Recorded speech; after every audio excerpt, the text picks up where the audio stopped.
स्वराज्य संस्थांच्या निवडणुकींच्या पार्श्वभूमीवर राष्ट्रवादी काँग्रेस शरदचंद्र पवार पक्षाची मुंबईमध्ये एक महत्त्वाची बैठक पार पडली।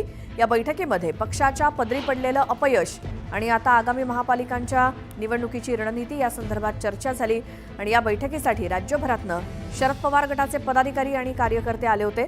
याच बैठकीत काही कार्यकर्त्यांनी नवीन प्रदेशाध्यक्ष करण्याची मागणी केली। इतकंच नव्हे तर भर कार्यक्रमात शरद पवारांसह सर्व नेत्यांसमोर एका कार्यकर्त्यानं जयंत पाटील यांच्या प्रदेशाध्यक्ष पदासोबतच सर्वांचे राजीनामे घ्या आणि नव्या तरुण चेहऱ्यांना संधी द्या अशी मागणी केली। पण प्रदेशाध्यक्ष हा मराठा समाजातला नसावा असंही त्या कार्यकर्त्यानं म्हटलं।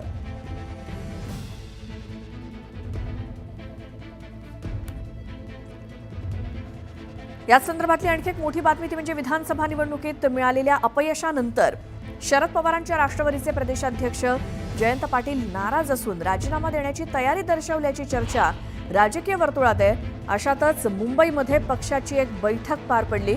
यात राष्ट्रवादी शरद पवार गटाचा प्रदेशाध्यक्ष बदलावा अशी मागणी करणाऱ्या पक्षांतर्गत विरोधकांना जयंत पाटील यांनी सुनावले। पुढच्या 2 दिवसात प्रत्येकानं आपल्या वॉर्डात पक्षाला किती मतं दिली याचा डेटा द्यावा। 8 दिवसात स्वतःहून प्रदेशाध्यक्षपदाचा राजीनामा देतो। पक्ष चालवणं काही सोपं काम नाही, सगळ्यांना एकत्र घेऊन काम करावं लागतं। जोरदार भाषण करून उपयोग नाही, डोकं शांत ठेवून आक्रमक कार्यकर्त्यांसह शांत कार्यकर्त्यांना एक करायचं असतं। मी एकटा किती वेळ काम करायचं, 8 दिवसांचा वेळ द्या, स्वतःहून प्रदेशाध्यक्षपद सोडतो।